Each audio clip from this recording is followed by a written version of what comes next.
perannya coaching itu adalah sebagai empowerment, pemberdayaan ke masa depan, gitu Mmm, ya.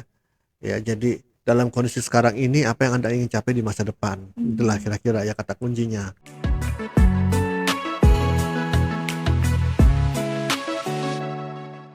Coaching bukan tentang menyembuhkan masa lalu, tetapi memberdayakan masa depan. Di video kali ini, kita akan bahas lebih dalam tentang pembahas ini bersama Coach Adit. Halo Coach, apa kabar Coach? Halo, kabar baik. Baju kita sama nih Coach nih Oh hari iya, ini. sama-sama biru ya. Iya, Coach, hari ini ada beberapa pertanyaan nih Coach. Pertanyaan pertama nih Coach, Gimana? banyak orang yang datang ke coaching Ya, buat curhat nih Coach. oke. Sebenarnya apa sih perbedaan yang mendasari antara coaching dengan terapi Coach? Oh, oke. Jadi banyak orang yang datang ke coaching katanya curhat gitu ya. Mhm, Dan apa bedanya coaching dengan terapi gitu ya? Ya sebenarnya curhat juga bukan berarti terapi juga sih gitu mhm, ya. Curhat juga terapi itu ada prosesnya tersendiri ya. Memang curhat itu sebetulnya dalam terapi maupun coaching ya sah-sah aja. Cuma kan mmm, akhirnya kan harus ada apa ya tindakan selanjutnya nih gitu yang harus dilakukan. mhm, Jadi contohnya? bukan sekedar curhat gitu ya. Kalau Mhm, kita konteksnya coaching atau terapi gitu ya. mhm, Kalau memang konteksnya hanya sekedar ngobrol-ngobrol aja curhat ya iya gitu ya. mmm, Boleh-boleh aja. iya, Nah, dalam coaching dan terapi juga boleh-boleh curhat, tapi itu kan sebagai pendahuluannya gitu kan. Setelah itu, tergantung fungsinya ya, coaching atau terapi, kan nanti dari curhat itu ada tindakan selanjutnya apa, gitu. mhm, Nah, kalau ICF coaching gitu ya, kita bicara coaching berbasiskan ICF ya, mhm, eee, itu bedanya dengan terapi apa gitu ya, bedanya adalah ketika ICF coaching itu fokusnya ke masa depan, gitu ya. mmm, Fokusnya ke potensi-potensi, apa ya, pencapaian di masa depan gitu ya. Jadi, fokusnya future oriented ya.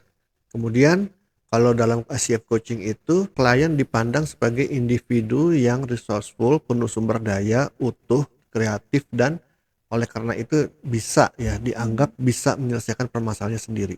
Bisa menemukan solusi-solusinya sendiri mmm, gitu ya. oke, Dan tentunya coach tidak melakukan diagnosis, tidak melakukan evaluasi emosi segala macam gitu ya, mhm, kepada kliennya, tidak memberikan pengobatan gitu kan pastinya mmm, ya iya, gitu.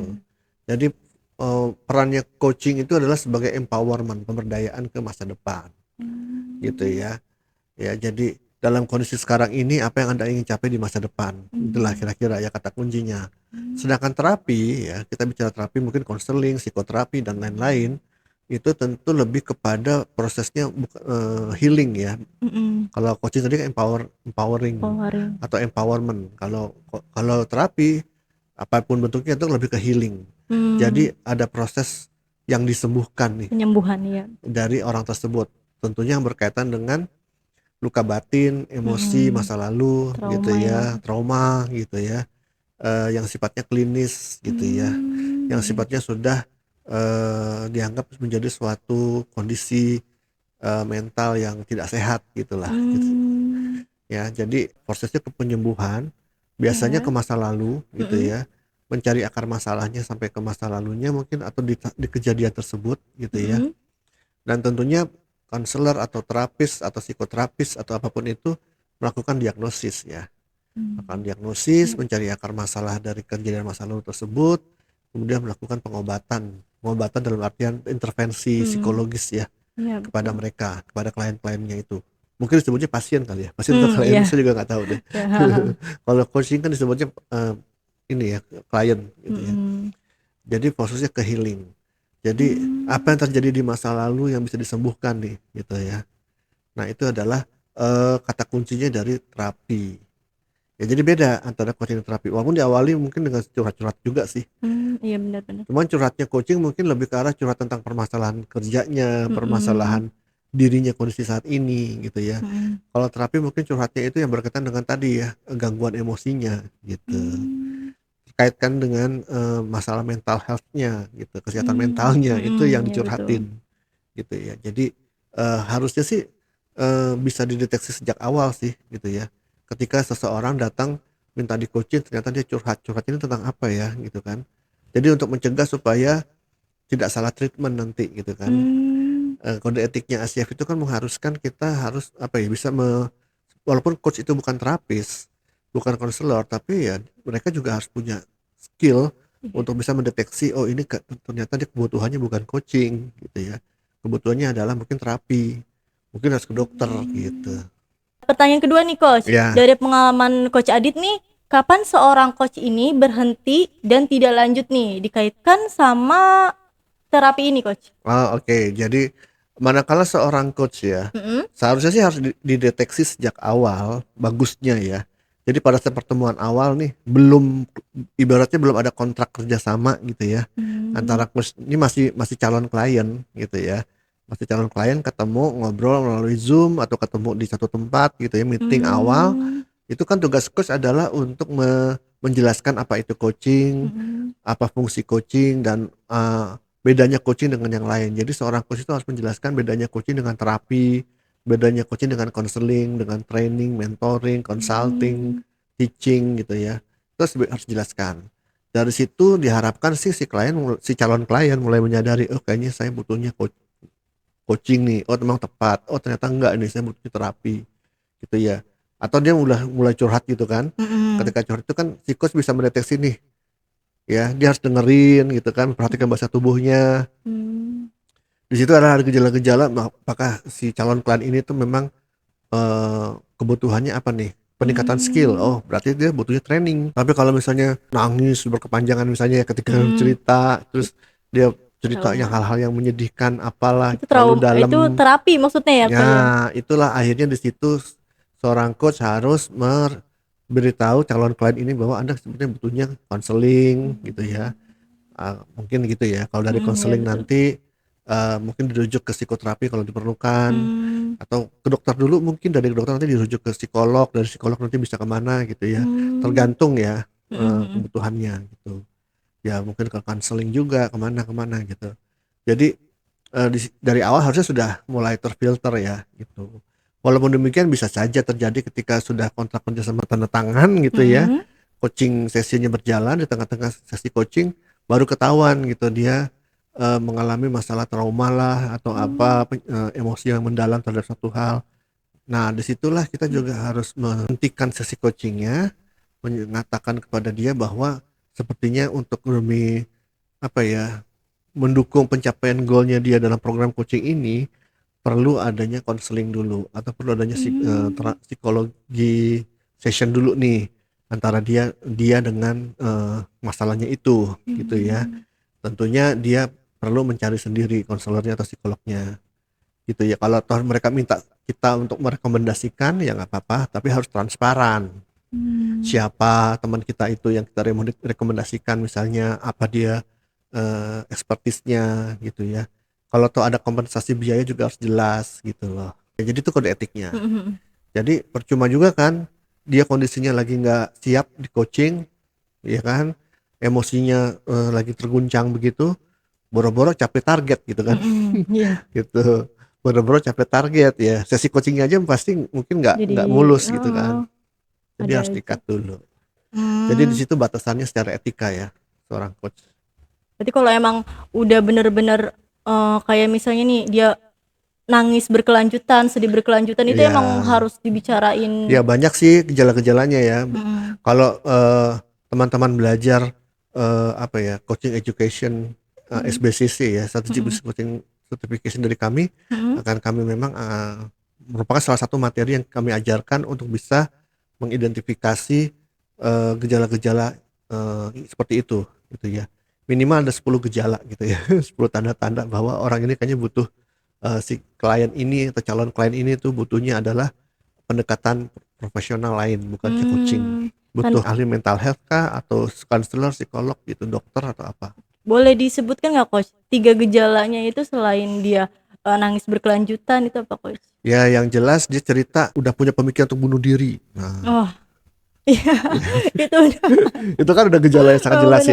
benar-benar. Atau dia cerita dia sering dengar-dengar suara-suara waham atau apa gitu, Hmm. bisik-bisik gitu Oh di iya benar. kepala Heeh, gitu. Itu heeh. jelas. Atau yang mungkin yang sehari-hari yang mungkin yang itu kan tadi tadi terlalu ekstrim ya. Iya benar. Mungkin Bunuh yang diri. dia kayak udah nggak bisa tidur berhari-hari Hmm, gitu, iya. atau mengalami perubahan pola makan yang drastis, Yang Penurunan berat tadinya badan ya, Coach? yang tadinya bisa bisa menurun, bisa meningkat nih berat badannya Oh karena ya, pola tergantung makan orang. itu. Tapi yang drastis dan apa ya, mendadak gitu ya. Hmm, Jadi bukan karena program tertentu gitu iya ya. benar. Iya kadang kalau Nah, orang punya pikiran begitu ya, Coach ya? ya yang pikiran mendalam itu nggak bisa tidur sehari berhari-hari, misal gitu ya. Itu gejala-gejala umum yang agak saru ya.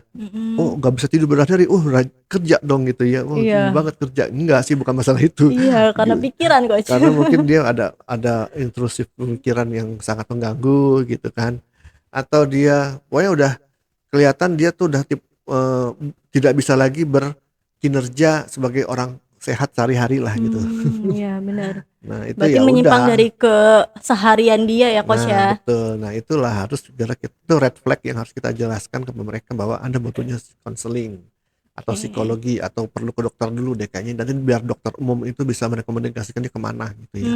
Oke siap, Coach. Gitu. Pertanyaan terakhir nih, Coach. Bagaimana sih caranya sisi coaching ini tetap menyentuh emosi dan tetap fokus pada aksi masa depan, tapi tidak berubah jadi terapi? Oke, apakah coaching perlu ya? Apa boleh kan gitu kan pertama ya mungkin ya. Mhm, Boleh nggak sih coaching itu masuk ke ranah emosi, mhm, perasaan gitu ya? Ya boleh-boleh aja gitu ya. Karena manusia sehat pun sehari-harinya dealing with emotion dan feelings juga kan gitu. Kan kita cuma nih orang sehat itu ya pasti ada emosi, ada perasaan iya, yang benar. berkecamuk juga ya sehari-hari ya.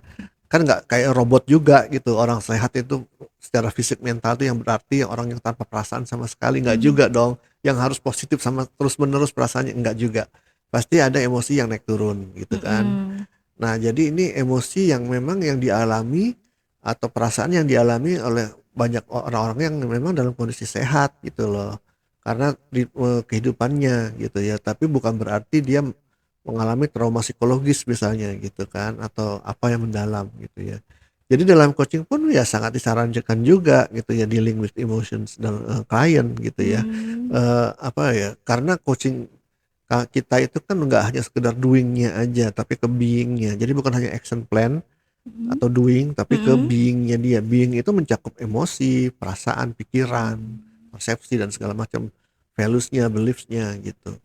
Ya, jadi itu suatu proses yang wajar seorang coaching itu menyentuh ranah emosi gitu mmm, ya. Bedanya tidak dikorek-korek gitu kan, tidak mmm, sampai yang pada masa lalunya, penyebab akar masalahnya apa, mengapa kamu punya emosi, ya pertama-tama mengapa itu ya. mhm, Tapi prosesnya adalah dengan emosi itu sebetulnya untuk mencari maknanya dalam mmm. coaching itu. Makna dan hikmahnya yang atau yang dia bisa manfaatkan untuk mencapai goalnya gitu loh. Itu fokusnya ya, Coach? Fokusnya ke situ emosinya. Jadi nggak untuk mengorek-ngorek ke masa lalu, tapi untuk mengambil makna dari emosi yang sedang dia alami sekarang ini, ya. Asumsinya kalau emosi itu masih emosi yang sehat ya. Kalau Mmm, emosi yang trauma ya boro-boro ambil makna positif gitu. iya, udah udah masuk terapi tuh mah, Coach, Itu ya? harusnya langsung saya refer-kan ke terapis. Mhm, Tapi kalau dia kondisi yang normal, dia mengalami emosi misalnya, khawatir gitu kan, mmm, khawatir ini apa nih maknanya gitu kan. Pertama kita validasi dulu, memang wajar kamu mengalami situasi ini kamu pasti khawatir, saya juga pasti begitu gitu kan. mmm, Nah, semua orang juga pasti begitu gitu kan. Nah, sekarang nih kalau khawatir ini bisa bicara kepada Anda, dia akan kasih saran apa nih ke Anda untuk bisa mencapai goal. Nah, itu kan jadi mmm, kita tarik lagi ke masa depannya, ke mmm, goalnya gitu ya. Validasi, tunjukkan empati, acknowledge gitu ya. Lalu ambil maknanya misalnya di-reframe untuk masa depan. mmm, Itulah fungsi emosinya dalam coaching. Ya bukan tuh dikorek-korek, digali-gali sampai ke waktu kecilnya dulu iya bener. pernah dibully siapa gitu. Waduh, itu mah udah jauh banget ya, Coach, ya? Nggak penting juga ya. Iya, Ya coaching juga pasti menggali masa lalu, tapi masa lalunya masih relevan gitu ya. mmm, Misalnya, "Iya nih saya belum mencapai target berkali-kali." "Sejak kapan kamu nggak mencapai target?" Itu kan masa lalu juga sejak kapan ya, tapi kan bener, sejak kapan masih relevan dengan goal gitu loh. mmm, Nggak perlu juga gali-gali sampai ke masa lalunya dulu, jauh banget. waktu lahir dulu di dalam kandungan diapain, nggak perlu Waduh. gitu. Oke lah, Coach. Oke, menarik banget ya diskusi kali ini kita bareng Coach Adit. Untuk pembahasan lebih lanjutnya, kalian boleh langsung join aja grup yang ada di deskripsi ya. Sekian dari aku Eka. Saya Aditya Mijaya. Sampai jumpa. Terima kasih.